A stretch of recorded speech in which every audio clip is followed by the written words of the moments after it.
The month is February and the year is 2000. At the Walmart Supercenter of Jacksonville, Texas, 10 meat cutters employed by the store gather for a vote.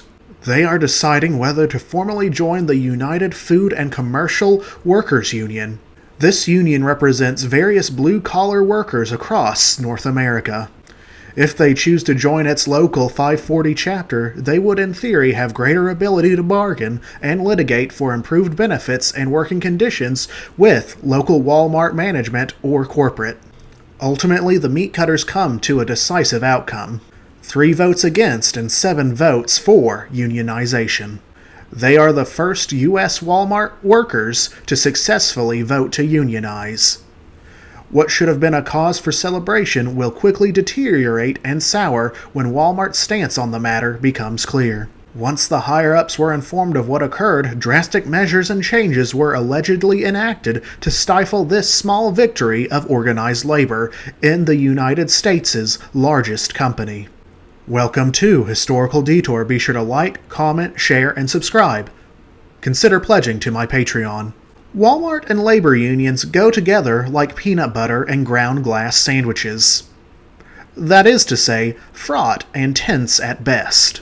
The company's apathy and hostility to unions began at its inception with its founder Sam Walton. Walton viewed unions as roadblocks to negotiating directly with employees. Walton also didn't desire interference with his management of his businesses, of not only Walmart, but also Sam's Club.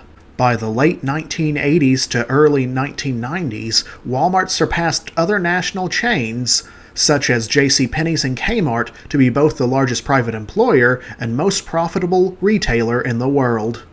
Depending on the country or jurisdiction, Walmart employees may be represented in various work unions, such as Brazil or China. However, in right-to-work law states within the U.S. that heavily discourage organized labor, it's essentially unheard of for Walmart stores, distribution centers, or departments to be affiliated with any labor union, unless legally obligated. Walmart encourages disinterest for unions among associates by promoting profit-sharing employment plans, stock buying, benefits, and consistently emphasizing that any concerns or suggestions be taken to management. When Walmart attempted to expand into Germany, legal requirements to negotiate with local unions and other issues forced Walmart to leave the German market altogether. However, not all employees, past and present, have been content with these policies. One consistent point of contention has been the wages many Walmart workers receive, with significant numbers of full-time employees having to rely on food stamps or other forms of welfare.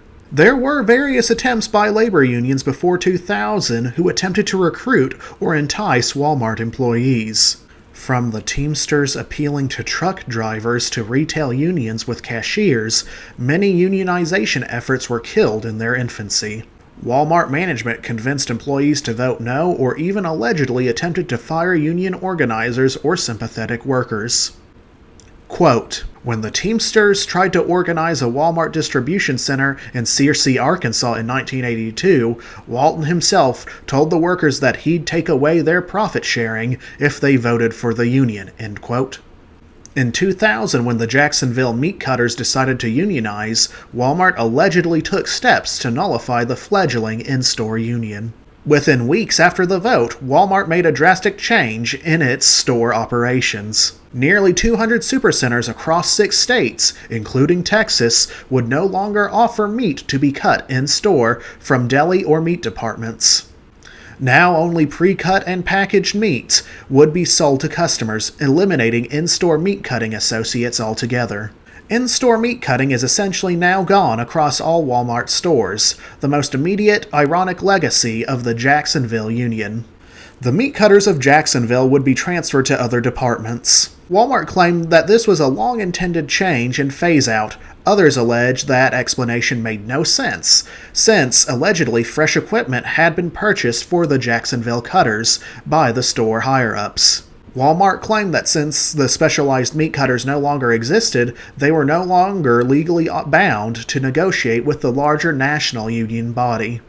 A subsequent lawsuit was filed against Walmart by the United Food and Commercial Workers Union.